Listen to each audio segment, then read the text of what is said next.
Well, Tanya and I just got back from our trip to Paris about 11 days ago or so. No sooner did we return, but immediately on the first day, I caught this terrible cold. 4 days later, Tanya tested positive for COVID. And this was very surprising because, of course, we've been double vaccinated, we've been boosted. We had a negative test before we left Paris. And so it just goes to show that no matter what kind of precautions you take, it's kind of luck of the draw sometimes. So what we thought was, we're not traveling this week, obviously.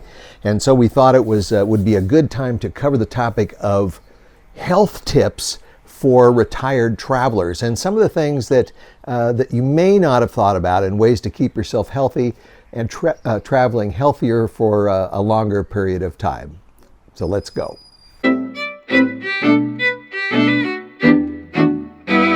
So as I mentioned, Tanya and I getting sick was kind of the luck of the draw. Oh, by the way, I tested negative for COVID and continue to test negative so for some reason I didn't catch it. Her symptoms were very mild.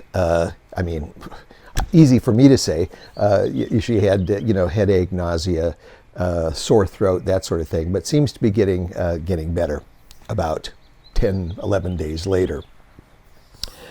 So let's talk about some of the things you can do to keep yourself healthy. And I'm gearing this specifically toward older travelers, retired travelers, people that are traveling a lot and are in that older category. We already know all the normal things that people always tell you about traveling, both before you take a trip and while you're on it.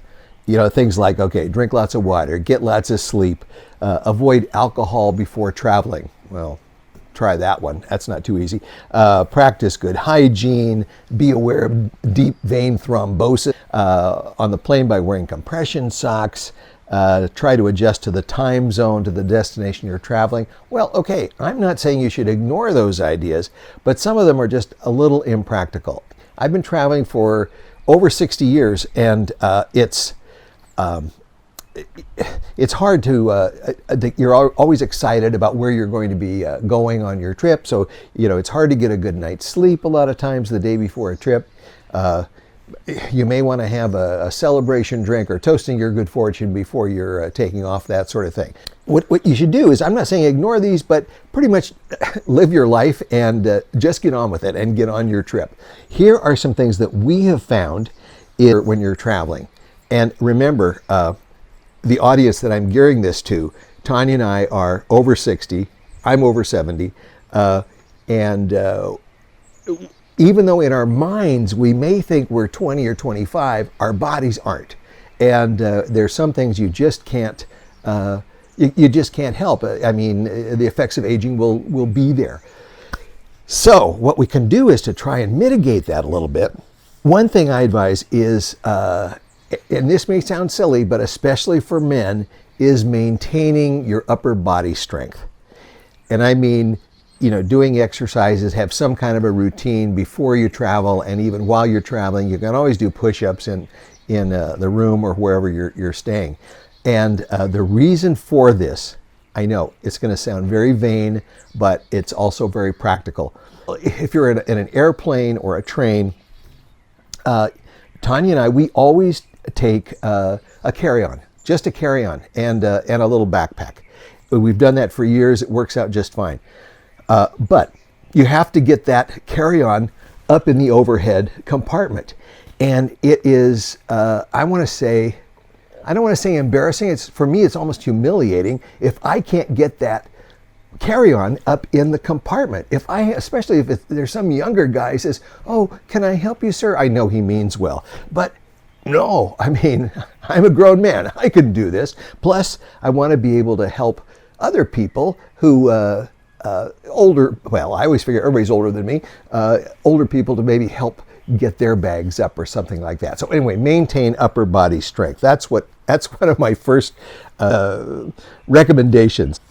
On your trip, of course, stay hydrated. Always keep a bottle of water with you as you're walking around. it's just normal. And you may do that in your normal everyday routine anyway, but that's something you should definitely do. Walk a lot. Even if you're on a cruise, keep walking. And what I would suggest is when you're in a city and you need to get around, try to take mass public transportation as much as you can, because if it's a metro or some kind of subway system, number one, you're going to have to find out where that system is, so you'll have to walk to get there to wherever the station is. Number two, they will always have steps, so you've got to go up and down steps to get to your train and get back out again. Similarly, with a bus, you're going to have to walk to find out where the bus stop is. So you just by doing things like that, you get a little more steps in. Tanya and I, when we're traveling, we easily get, I shouldn't say easily, but we frequently get about 20,000 steps a day. And that's because we're wandering around, sometimes lost, but getting those steps in. Never stay less than 2 nights in the same place. 3, preferably 3 or more, but never less than 2, because number one, you're never going to, if you're only in a place 1 night, you're really not going to be able to appreciate your surroundings or the town that you're in. And secondly, it's hard on your body. That change in your routine, getting your bags together, packing up, going to a different place, it does cause a little bit of stress. And so, minor, but it just makes your life much easier if you just take a little bit more time, which gets back to our overall theme of slower travel. Don't try to cram too much or too many activities into one day. That's a rule that we usually always adhere to. If you're in a place, I'm thinking, okay, like we were in Paris. Oh, you want to go to the Louvre? Oh, no, we have to go to the Orsay. Oh, no, we have to go to the Eiffel Tower. Only do one of those in one day. I mean, anyone knows that, the Louvre, you could spend a week or a month in there. So, I mean, even just to get the highlights, don't try and do too much and just keep running around back and forth. First, it wears you out. And secondly, you don't really appreciate what it was that you came there to see and experience in the first place. Plus, if you're wandering around and you've been to one place and you're sort of meandering back and smelling the flowers and discovering a park or whatever, you may discover a lot of other things. For example, on our trip to Paris, we're at the Eiffel Tower. We're leaving there, and I notice all these gendarme buses all over the place, just full of cops that are pretty well armored. I wouldn't say riot gear, but they were ready to rumble if they needed to. So there's 2 of them standing outside this bus, and I said, well, what's going on here? Is this because the election is today? So this was 2 weeks ago in Paris when they had in France, they had the primary election for president. And he says, I said, because the election? He says, yeah. And I said, are you expecting some trouble? Well, there might be, and, there's the communists, and the communists, I didn't know about that. The communists, and then, maybe the right-wing guys, and this or that. Oh, I said, well, I appreciate that. And he asked me, he says, where are you from? And I said, from Tennessee. Oh, Davy Crockett, he said. So immediately we had some kind of rapport. I would have never had that interaction if I'd been running off from one museum to the next. Oh, he said, and he'd been to New York, and isn't that great? And we just had a marvelous time talking about things, and then went on our way. Okay, take an afternoon nap. That's another tip. Even if it's an hour and a half, you will feel so much better for the evening's activities. And don't feel like you're wasting time. Don't think to yourself, gosh, I'm in this exotic or remote location. I may never be here again in my life, and here I am, wasting some time here, having a nap in the middle of the day. Well, guess what? A lot of people in these places, that's exactly what they do too. And you should do that, and you'll find yourself much more refreshed for the evening's activities. Food. When you're on a trip, 2 things. Number 1, don't go on a diet. And number 2, don't go on a food binge. That's especially true if you're on a cruise, but unless you have some kind of a dietary issue, or some medical reason that that there's some things that you can't eat, some restrictions, enjoy what is there in your location. Part of the joy of traveling is to enjoying the food, excuse me, and experiencing what they have to offer, no matter where you are. Same thing with drink, alcoholic drinks, in moderation, but unless you don't drink at all, enjoy the wine in France or Italy. Enjoy the raki in Turkey, the vodka in, well, almost anywhere, but if you're in Eastern Europe. The beer in Germany. It's, you'll get a lot more out of your trip. You get the picture. Okay, so how do you avoid gaining weight on a trip? A lot of people say, oh, yeah, I gained 10 pounds on this trip. I don't know what happened. Well, what happened was you really enjoyed yourself, and maybe you didn't kind of think about it a little bit. Here's what I suggest on how to avoid gaining weight on a trip. Number one, breakfast is probably not the most important meal of the day, but probably the least important meal of the day, in my opinion. Just have something really light, a piece of fruit, a croissant, a cup of coffee, something like that.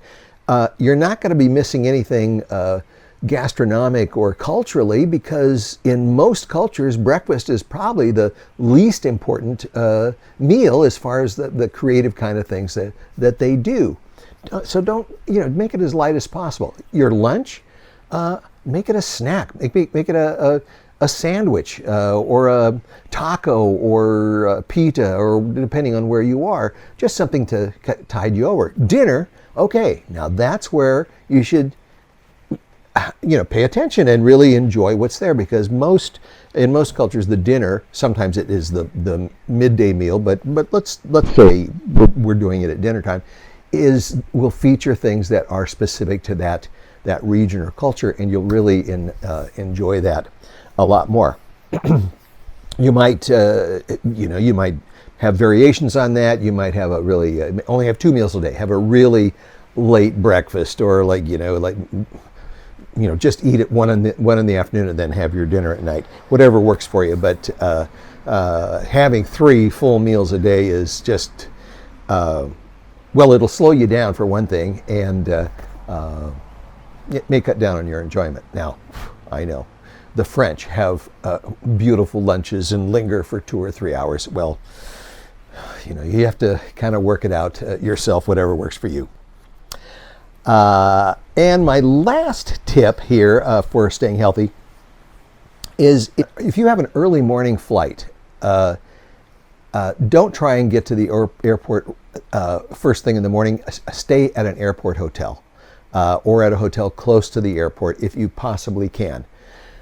Our rule of thumb is that if there's any flight that takes off before 7 a.m., we always stay someplace close, and you can always get somebody to take you to the airport at 4 in the morning or 5 in the morning or something like that. It's usually in a place where airline crews are anyway, and so that's easy enough to do. Okay, so those are my tips for staying healthy, health tips for retired travelers. We have another trip coming in a little over a week, maybe even sooner, and we'll be back on the road again. And thank you for watching, and I look forward to hopefully seeing you again. Okay, here's one last thing. Please leave a comment if you have any other tips for healthy traveling in retirement or for seniors in general. Appreciate it a lot. Bye.